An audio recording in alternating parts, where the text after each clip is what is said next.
Congratulations, you've now reached the halfway stage. You've gleaned lots of fantastic information about yourself in order to now really challenge your thinking moving forward. However, there's still much work to be done. So before we move on to step 4, exploring opportunities, I suggest you now pause for breath to review your journey so far. Reflection and review are a key part of the process. You may see things in a completely different light second time round. So thinking about the steps so far, step 1, let go and looking forward. Have you been able to let go and look forward? Are you still struggling with some of the same mindset?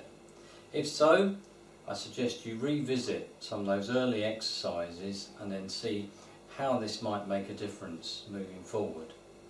Step 2, re-evaluate. What's important to you in your career and life and why? Have a good look at this again, and you never know what might transpire this time.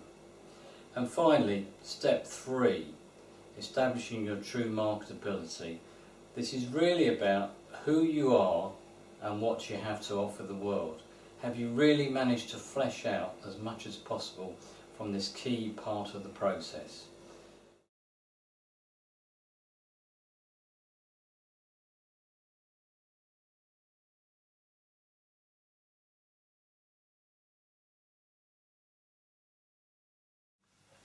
Step 4, exploring opportunities.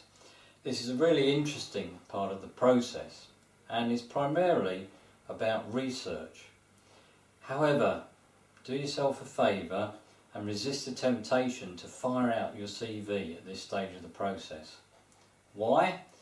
Because it'll be untargeted, it'll be unfocused, and you haven't decided yet what you're going to do.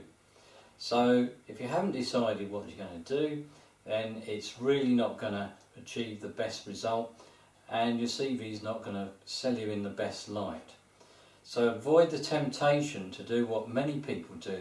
Big mistake that many people make at this stage of the process is to fire your CV out into cyberspace and start to take what I call a scattergun approach. Please don't do this. So what do you need to do at this stage? Well, it's important to really gather together all the information you've gleaned so far and use this in a number of ways. Firstly, consider, do you still want to be employed? Or maybe self-employment is an option. If you want to be employed, with all the work you've done so far, what environment would suit you the best? Are you still looking to progress your career? If not, what would downscaling mean for you? Again, this is all about continued re-evaluation and research.